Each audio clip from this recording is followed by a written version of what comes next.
bienvenue à celles et ceux qui nous ont rejoints pour cette première conférence dans le cadre du mois des transitions professionnelles. Comme vous le savez, Transition Pro en Bourgogne-Franche-Comté a souhaité organiser ce mois des transitions professionnelles.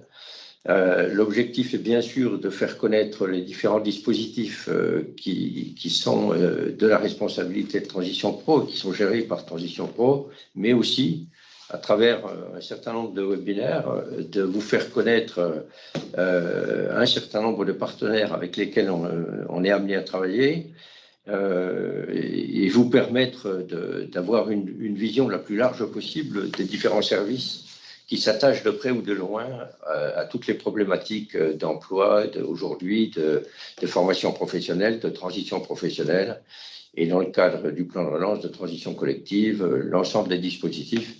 Donc, toute cette période entre le 12 avril et le 12 mai sera donc l'occasion pour vous et pour les publics intéressés d'approcher l'ensemble de ces problématiques.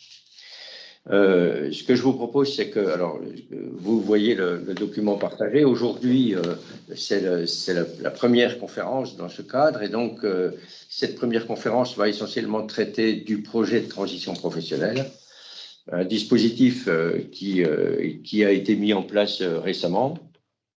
Si on fait un tout petit peu l'historique, donc comme vous le savez, Transition Pro est une association qui a succédé au FONGECIF. Enfin, quand je dis succédé, le FONGECIF est devenu Transition Pro de par la volonté du législateur avec la loi de septembre 2018. Depuis le 1er janvier 2020, nous sommes donc une association Transition Pro qui, peut-être certains d'entre vous l'ont vu, dans la loi a été appelée CPIR, Commission paritaire interprofessionnelle régionale, mais qui, en abrégé, donnait CPIR, et c'est vrai que le nom n'était quand même pas très heureux, donc on a souhaité en changer, et du coup, on est devenu Transition Pro. Et donc, il y a une instance aujourd'hui Transition Pro dans toutes les régions de France.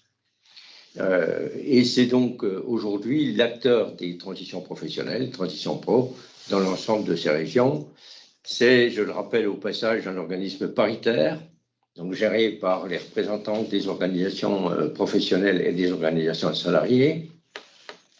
Et cette instance donc paritaire, évidemment, est là pour vous accompagner dans vos différents projets et vous permettre d'approcher tous les dispositifs qui sont gérés aujourd'hui par Transition Pro, essentiellement les projets de transition professionnelle, les dispositifs démissionnaires, la VAE depuis quelque temps, et Transco qui est en fait le raccourci de transition collective, qui est un dispositif particulier qui va faire l'objet en soi d'une conférence demain, et donc qui pourra évidemment être développé à cette occasion.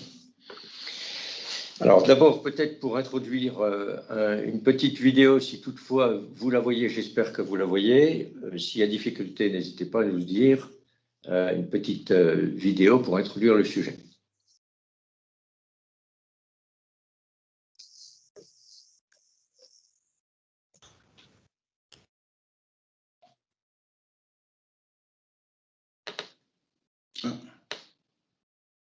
Bloqué. Sensible.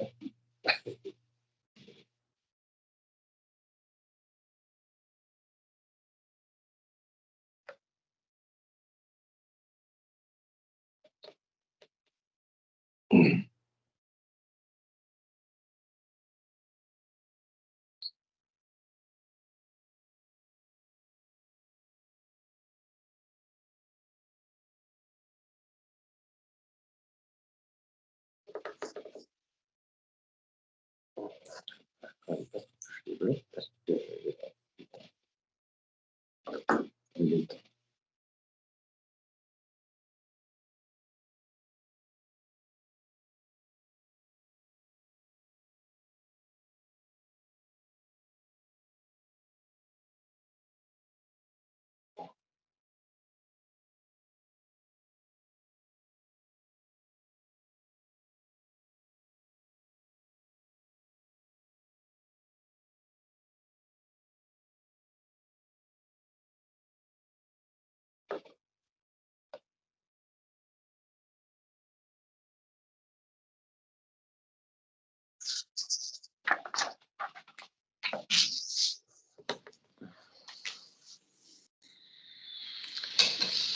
Voilà, une courte vidéo pour permettre d'introduire. Comme vous l'avez vu, donc Transition Pro a aujourd'hui un certain nombre de domaines d'expertise, vous les avez vus dans la visio, auxquels s'ajoute donc la gestion des différents dispositifs que je vous ai cités précédemment.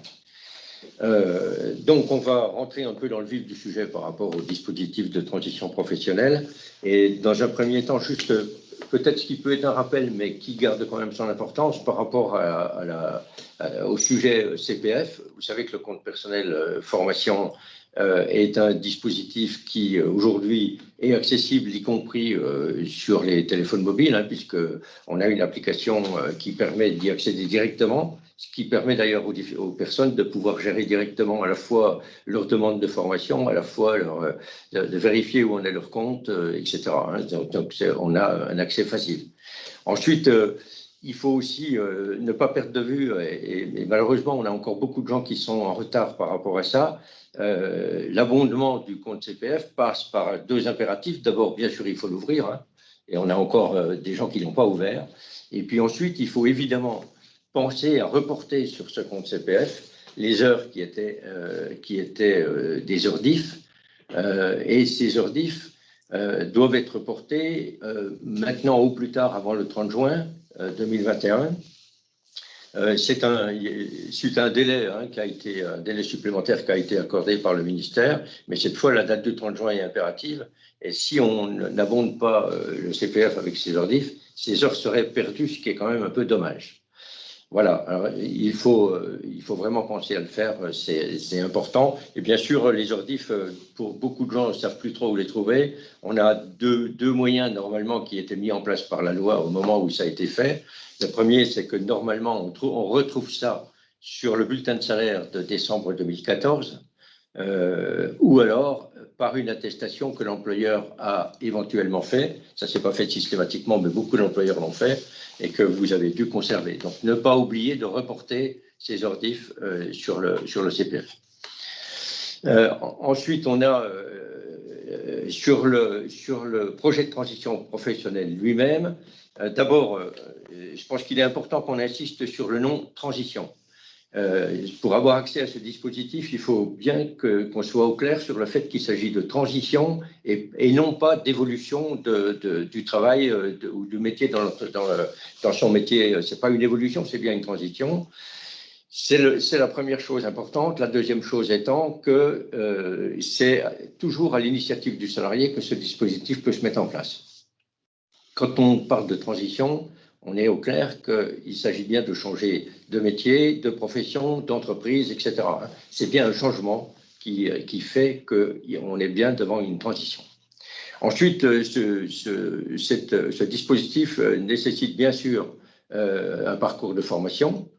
Il faut évidemment que l'organisme de formation qui va dispenser cette formation soit garante d'une qualité de formation. Et puis, il faut bien sûr que le parcours de formation soit dirigé vers des perspectives d'emploi qui soient repérées dans la région. Et évidemment, l'action de formation doit être certifiante dans tous les cas. On peut aussi rappeler au passage que quand on parle de certification, ça peut passer ou directement sur une formation qui débouche sur une certification ou par des blocs de compétences qui permettent au bout d'avoir également une certification. Les salariés du secteur privé sont tous concernés par ce dispositif. On rappelle au passage que la fonction publique, elle, n'est pas concernée. Et il y a un certain nombre de conditions aussi pour y rentrer. Des conditions notamment d'ancienneté.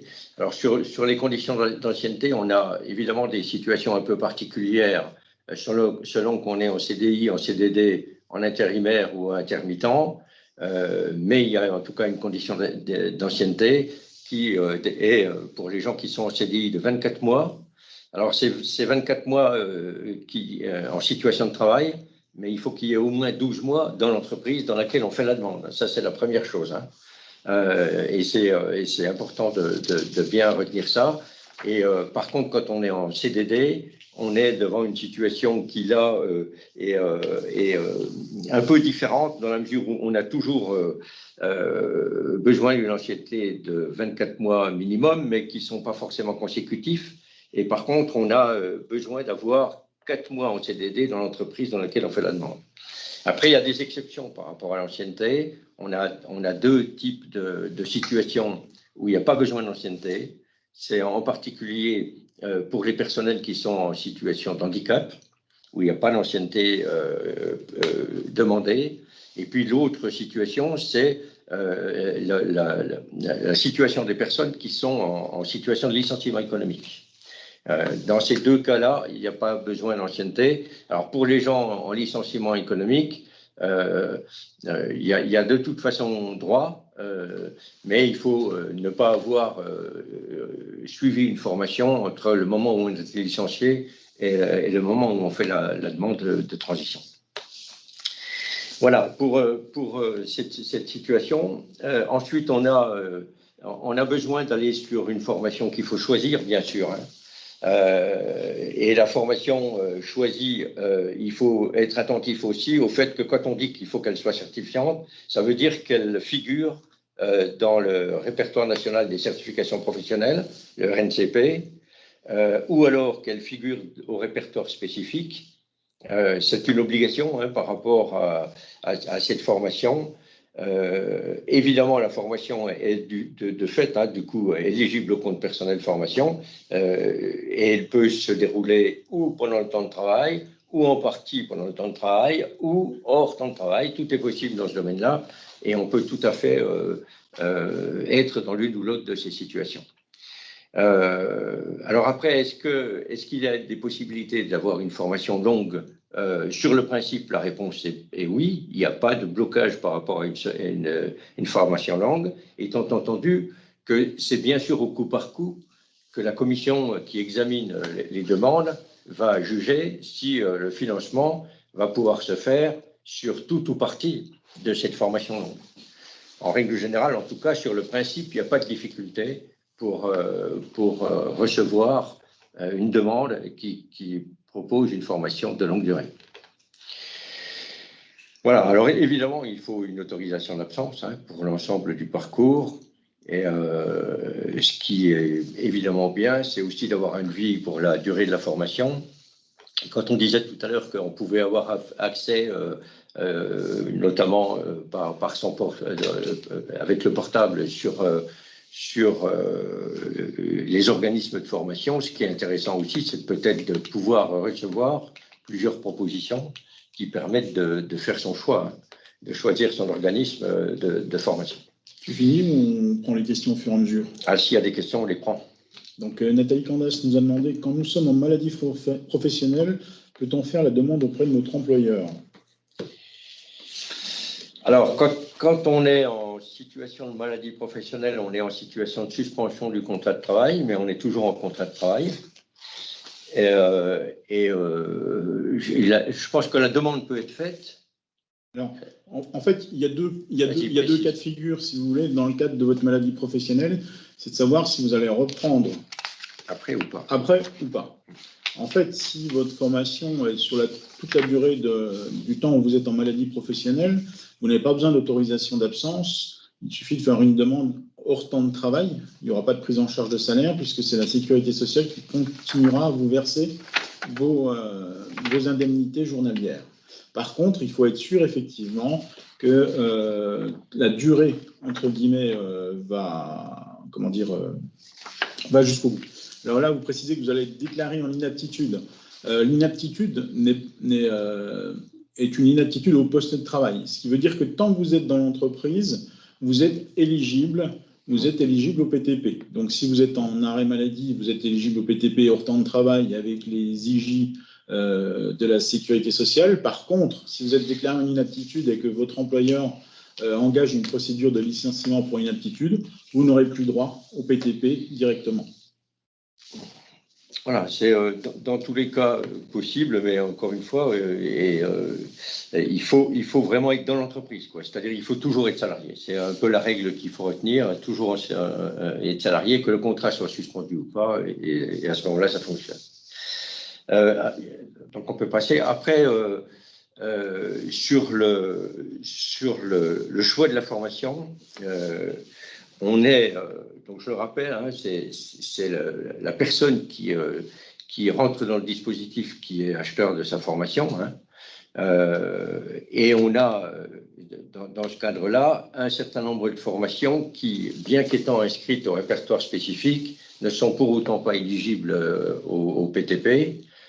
C'est des choses un peu particulières, hein, telles que le permis de conduire, l'accompagnement à la création d'entreprise, qui relève là d'un autre dispositif.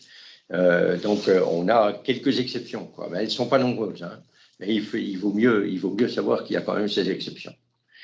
Voilà, donc alors simplement, attention à ce que la formation, la date de début de la formation, à partir du moment où elle est accordée, elle ne peut pas être postérieure à la date d'échéance de l'enregistrement au répertoire. C'est-à-dire, il faut vraiment qu'on soit attentif au fait que c'est quand on commence la formation, il faut déjà que cette formation figure au répertoire. Ça ne peut pas être décalé dans le temps. La formation ne peut pas être engagée alors que l'inscription au répertoire n'est pas faite. Voilà, et quant au CDD, on peut de toute façon engager la formation, y compris si on a un CDD qui se termine dans les prochains jours ou dans les prochaines semaines, et on peut y compris d'ailleurs avoir une formation qui débute après la fin du contrat, mais dans la limite des 6 mois qui suivent le contrat de travail. Donc ça, c'est des choses qu'il faut retenir aussi. Donc, la demande de PTP, c'est systématiquement, évidemment, un dossier et une certification. Alors, ensuite, on a le choix par rapport à l'organisme de formation. Évidemment, et c'est pour ça qu'on parlait tout à l'heure de l'importance du choix de l'organisme de formation, lequel doit évidemment avoir un numéro de déclaration d'activité actif. Et évidemment, ces organismes de formation sont soumis aujourd'hui à des obligations de qualité.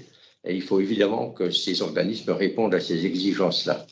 Et c'est pour ça que c'est important, le choix de l'organisme de formation est important et il faut y être attentif quand on fait ce choix. Alors, normalement, il appartient à cet organisme de formation de faire un bilan de positionnement préalable, c'est-à-dire que c'est à lui de faire ce bilan et il doit le faire. C'est une pièce qui est obligatoire, elle sera demandée dans votre dossier et si elle n'existe pas, le dossier a toutes les chances d'être rejeté. Hein, c'est important de vérifier ça. Ce positionnement est à l'initiative de l'organisme de formation et il va permettre dans la connaissance du dossier à la fois d'identifier ce que vous avez déjà comme acquis et comme antériorité dans vos expériences professionnelles. Il va permettre aussi d'évaluer ce qui vous manque et donc ce qui vous reste à acquérir. Pour pouvoir aller vers le projet que vous avez souhaité obtenir. Et puis, il va évidemment vous proposer un parcours de formation qui soit individualisé. Donc, s'il n'y a pas de questions. Alors, pour obtenir son PTP, il faut évidemment faire la demande à son employeur, puisque la première chose à faire quand vous voulez vous diriger vers un projet de transition professionnelle, c'est de faire une demande à votre employeur. Donc, il vous faudra une autorisation d'absence et il vous faudra faire une demande qui devra être faite suffisamment à l'avance et de façon un peu différente selon la durée de votre formation. Autrement dit, si votre formation dure moins de 6 mois, vous devrez faire votre demande au plus tard 60 jours avant l'entrée en formation à votre employeur. Si la formation dure plus de 6 mois, ce sera 120 jours avant. Donc, c'est attention à ce délai qui est impératif et qui, s'il n'est pas respecté, pourrait justifier un refus de la part de votre employeur. Quand vous avez fait votre demande, évidemment par écrit, votre employeur a 30 jours pour vous répondre.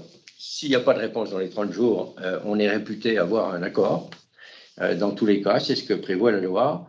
Et après, votre employeur a 3 possibilités de réponse. Hein. Ou bien il vous donne tout de suite un accord, ou bien il refuse votre formation, ou il la reporte. Alors, le report, ne peut être qu'au maximum de 9 mois et il ne peut être fait qu'une fois. Par contre, le refus, lui, ne peut intervenir que si vous n'avez pas respecté le délai ou si vous n'avez pas correctement renseigné votre demande dans votre courrier. Hein. Et quand on dit renseigner correctement, ça veut dire qu'il y a un certain nombre de renseignements qu'il va falloir donner à votre employeur, notamment la date de début de votre formation, l'organisme de formation qui va la donner, de quelle formation il s'agit évidemment, et puis la durée de la formation et évidemment la date du diplôme ou de la certification qui doit intervenir à la fin de la formation.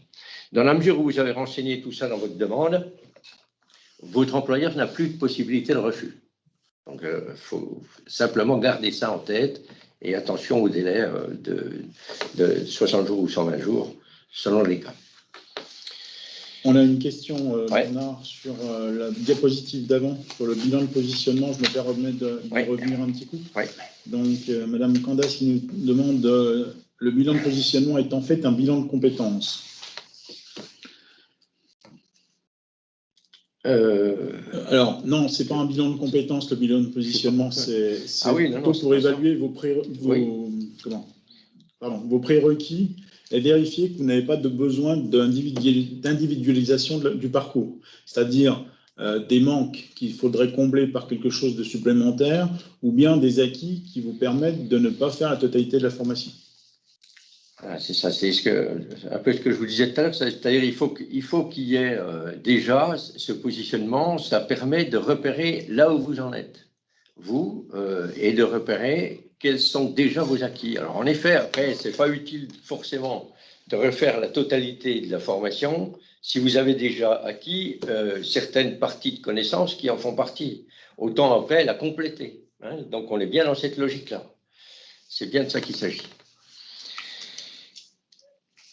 Alors, les conditions de prise en charge de la formation, puisque ça c'est aussi c'est important aussi, hein, vous savez que le projet de transition professionnelle donne la possibilité pour les salariés d'avoir un salaire maintenu jusqu'à 2 fois le SMIC dans tous les cas, hein, ou si vous êtes inférieur ou égal à 2 fois le SMIC, et puis le salaire est maintenu à 90%. Par contre, si le salaire est supérieur à 2 fois le SMIC. Voilà, donc la rémunération, elle est versée quand il s'agit d'un CDD directement par Transition Pro. Sinon, dans les autres cas, c'est plutôt l'employeur qui maintient le salaire et qui est ensuite remboursé par Transition Pro. Alors, on verra peut-être plus en détail tout à l'heure. Voilà. Donc, voilà. Et pour les formations de plus d'1 an, donc vous voyez, il y a une dégressivité du salaire à partir de la 2e année. Et puis, évidemment, il y a aussi les formations à temps partiel ou en discontinu, qui est évidemment prise en charge aussi dans les mêmes conditions. Quand on parle de la situation de salaire, hein, c'est un calcul qui se fait sur les 12 derniers mois, sur le salaire brut. Et pour ce qui concerne les CDD, c'est sur les 4 derniers mois qui précèdent la demande. C'est calculé comme ça. Voilà. Alors, quels sont un peu plus concrètement les frais qui sont pris en charge? Alors, on a d'une part les frais pédagogiques. Donc, Transition Pro prend en général en charge ou en partie les frais pédagogiques et les frais de validation des compétences. Vous voyez la limite, hein, les limites de prise en charge, il y a 3 règles qui se cumulent en fait pour une prise en charge. Un plafonnement du coût pédagogique total, donc on est à 18 000 € hors taxe. Donc là, c'est le plafond. Ensuite, on a un plafond par rapport au coût horaire qui est de 27,45 € dans la situation actuelle, toujours hors taxe. Et puis... Laissé à charge. Oui, elle est laissée à charge donc, pour les salaires supérieurs à 2 fois le SMIC. Donc ça, c'est, voilà, comme on le disait tout à l'heure, hein, au-dessus de 2 fois le SMIC. Et puis, il y a les frais annexes. Donc, les frais annexes, ben, ça peut être ou bien les indemnités kilométriques quand il y a des déplacements, ou bien les heures en centre ou en PAE qui sont remboursées sur justificatif, évidemment, quand on présente le dossier en commission. Ouais, globalement, il y a quand même une prise en charge qui est relativement importante, globalement sur les dossiers. Voilà. Alors, maintenant, c'est vrai qu'actuellement, c'est aussi un avantage et ça facilite sans doute les choses. Hein. Les dossiers sont aujourd'hui complètement sous forme dématérialisée. Hein. Donc, ça veut dire que vous pouvez aller récupérer les dossiers sur le site internet de Transition Pro. En ligne. Les remplir en ligne directement. En ligne, oui. Ouais. On peut les remplir directement en ligne, donc ça facilite beaucoup les choses. Et ça permet surtout de gagner du temps. Une précision là-dessus, oui. Une précision à apporter, effectivement, c'est pas la date de création de votre espace et de votre dossier qui compte, c'est bien la date de dépôt. C'est-à-dire qu'une fois que vous avez tout rempli, et vous voyez, il y a 3 volets.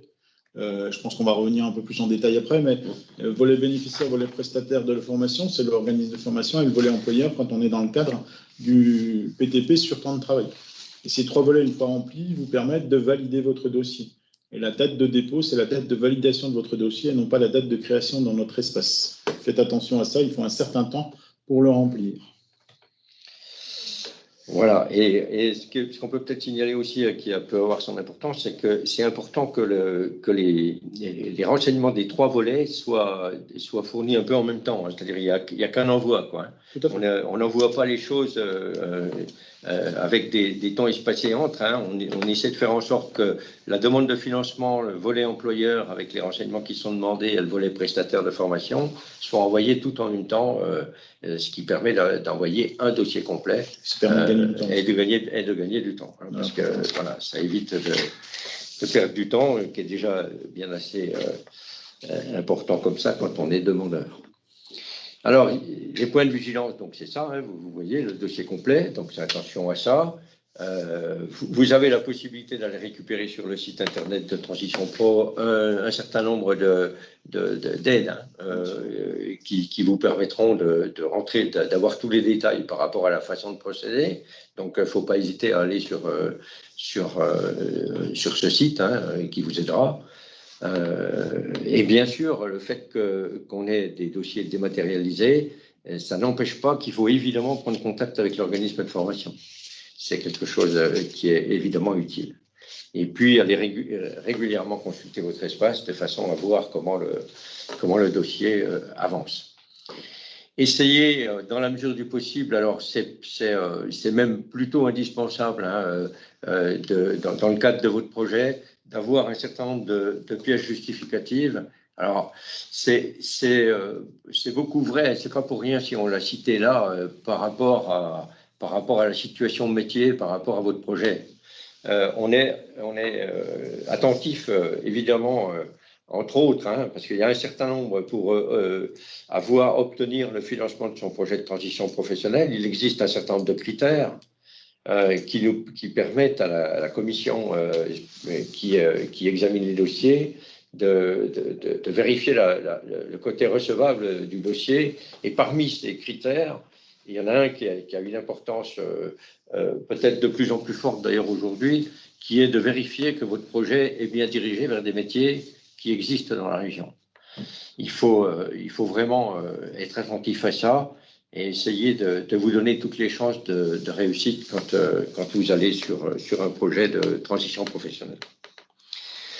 Alors ensuite, la commission technique d'examen des dossiers, c'est celle dont je viens de vous parler, on l'appelle commission d'instruction. C'est une commission qui se réunit chaque mois. Et on peut trouver le calendrier, mais à la limite, ça peut aider, une fois qu'on a le calendrier, à vérifier dans quelle limite de temps il faut déposer les dossiers.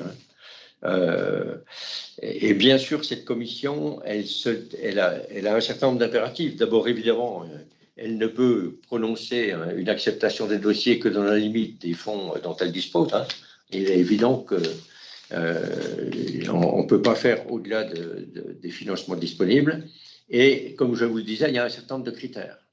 Alors, il y en a 4 qui vous sont cités là, qui est évidemment la pertinence du projet professionnel, qui est regardée à travers un certain nombre de critères. Il y en a 10, hein, mais notamment la cohérence du projet de transition professionnelle, qui est bien un projet qui est destiné à changer de métier, de profession, d'entreprise.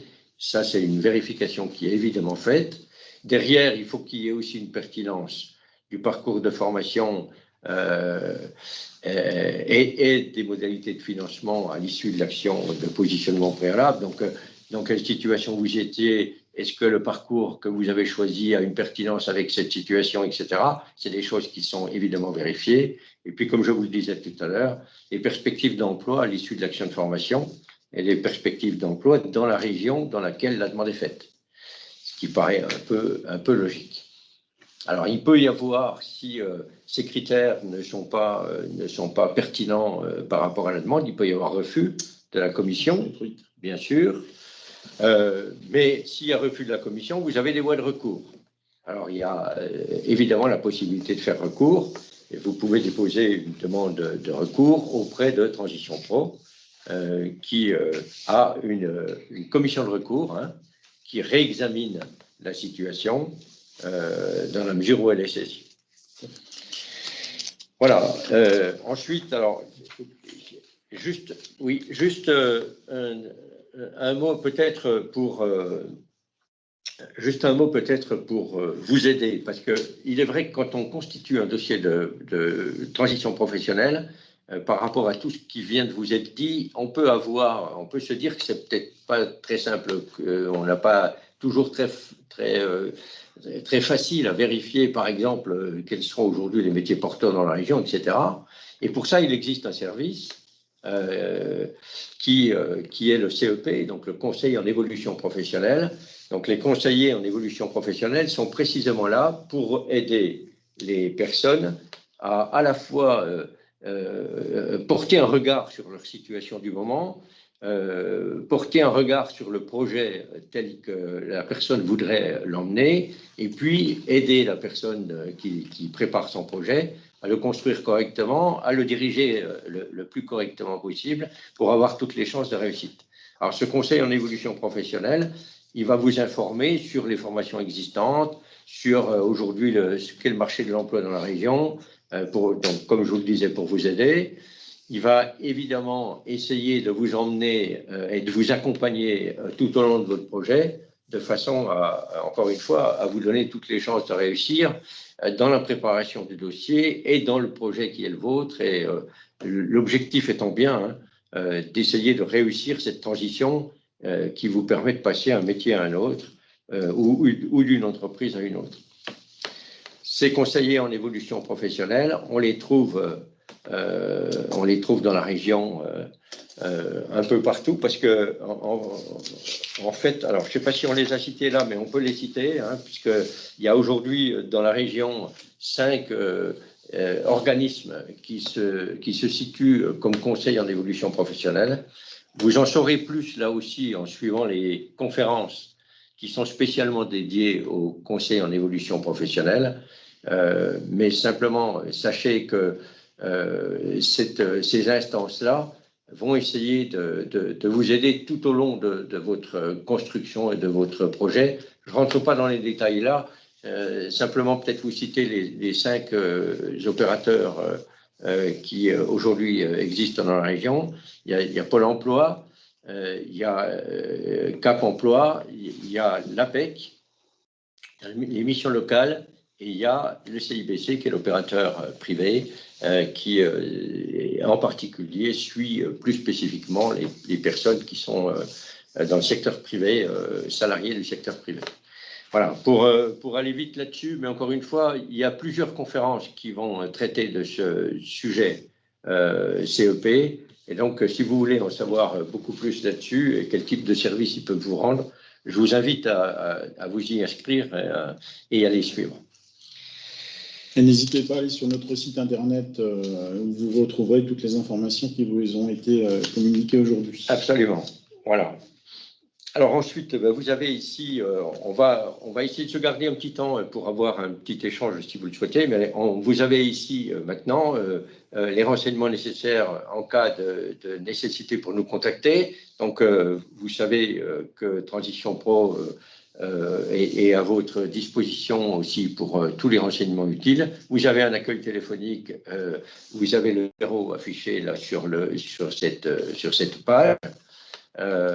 Et puis, il y a aussi un certain nombre de réunions qui se tiennent organisées par les conseillers Transition Pro et qui peuvent, à l'occasion de ces réunions, mais aussi, pourquoi pas, à l'occasion de rendez-vous, d'échanges téléphoniques, tous les contacts qui s'offrent aujourd'hui à vous, de pouvoir avoir des contacts avec nos conseillers et tous les renseignements pour vous lancer éventuellement. Voilà, ce que je vous propose, il nous reste un petit quart d'heure, c'est qu'on puisse prendre ce temps pour un petit échange ou d'éventuelles questions. Voilà. Alors, monsieur Étienne R. a levé la main. Si vous voulez prendre le Oui, micro. bonjour. Merci de prendre ma question. Est-ce que vous m'entendez? Oui, on vous entend très bien. Merci. Dans le choix de l'organisme de formation, ma question est la suivante. Si l'on souhaite, par exemple, moi, je souhaite reprendre un master et pour augmenter mes chances que mon dossier soit sélectionné à l'entrée en master, je pensais requérir 2 organismes de formation différents, 2 universités différentes. Est-ce que je dois faire un dossier de CPF-PTP pour chaque demande avec chaque organisme de formation ou est-ce que je peux indiquer les 2 organismes de formation différents et faire mon choix ensuite? Quand vous constituez votre dossier, vous pouvez remplir le volet organisme de formation par plusieurs OF. Donc, pendant la préparation de votre dossier, vous pouvez effectivement le faire remplir par les 2 OF que vous aurez sélectionnés, un volet organisme de formation. Simplement, au final, il faudra en choisir un, effectivement, pour déposer votre dossier. Si dans le cas où vous n'auriez pas encore les réponses, on va dire, d'acceptation à l'entrée en formation au moment où vous déposez votre dossier, vous nous envoyez un petit commentaire pour qu'on puisse préciser effectivement qu'au cas où il y aurait un changement d'OF, ça peut se maîtriser en interne. Mais sur le principe, vous avez la possibilité de faire 2 volets bénéficiaires, organismes de formation, sans avoir besoin de faire 2 dossiers. D'ailleurs, vous ne pourrez pas faire 2 dossiers puisque vous ne pouvez en faire qu'un à la fois. J'espère que j'ai répondu à votre question. J'ai mis en commentaire le mail contact salon@transitionprod-bfc.fr. Donc, n'hésitez pas à l'utiliser si vous avez des questions post-webinaire. Soit on renverra vers la personne compétente, soit on vous répondra directement.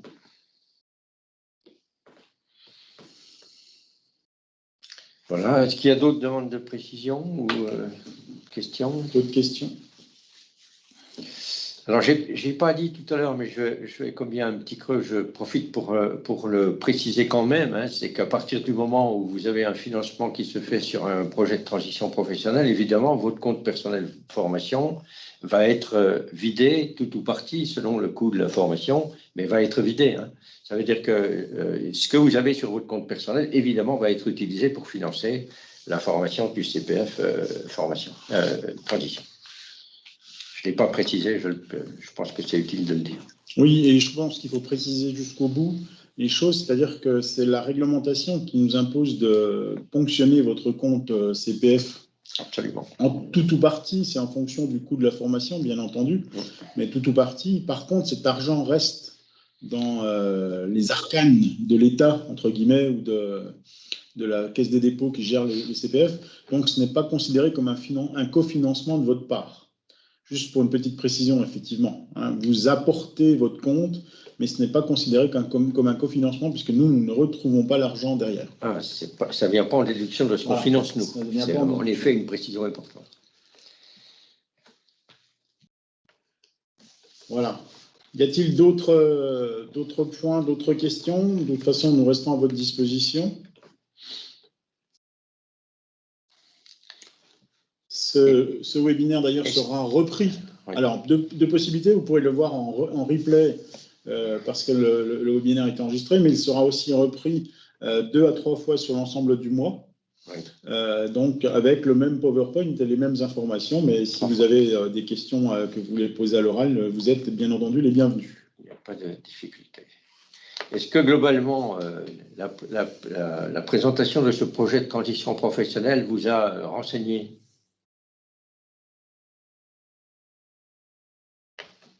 Oui, non? J'entends personne. Mais... Vous pouvez mettre un petit commentaire sur le chat éventuellement ou une réaction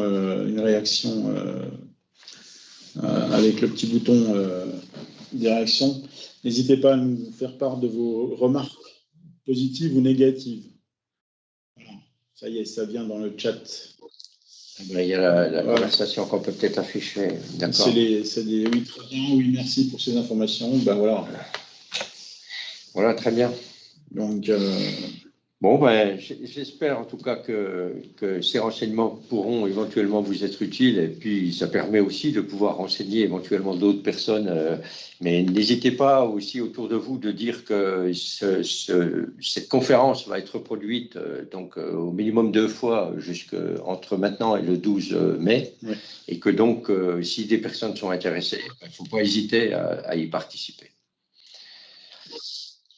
Très bien. Ben, merci à vous, en tout cas. En tout cas, merci à vous. On reste à votre disposition. Alors, ce qu'on vous a dit, c'est valable a priori dans toute la France, mais néanmoins, il peut y avoir quelques points de différenciation entre les régions. Et donc, ce qui vous a été dit là n'est valable que pour un dossier PTP en Bourgogne-Franche-Comté, déposé en Bourgogne-Franche-Comté. Voilà, il peut y avoir quelques variations sur certaines prises en charge dans différentes régions en fonction justement des différents cas de figure, le métier en tension, enfin des choses comme ça. Et puis, je rappelle que pour déposer un dossier en Bourgogne-Franche-Comté, il faut soit travailler en Bourgogne-Franche-Comté, soit résider en Bourgogne-Franche-Comté. Absolument. Voilà. Et puis la dernière question, tous ces documents parus dans la visio sont téléchargeables. Alors tous les documents dont on a parlé dans la visio, normalement, vous les retrouverez sur notre site internet dans la section téléchargement.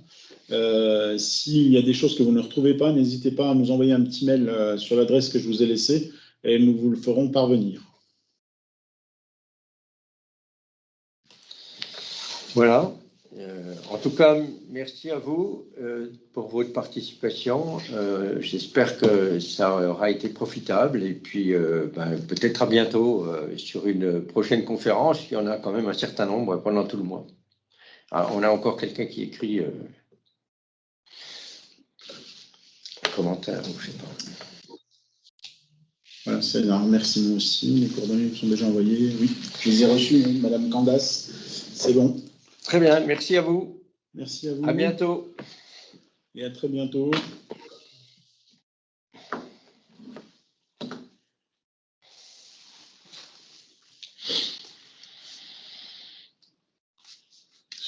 Madame Comte est toujours en train d'écrire. On va attendre. Ça marque. Merci. Merci aussi à vous, votre participation. Et à très bientôt. Voilà.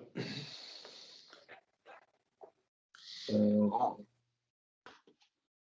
avez coupé l'enregistrement? Encore. Pas encore. Je le fais. Mais c'est tout commun.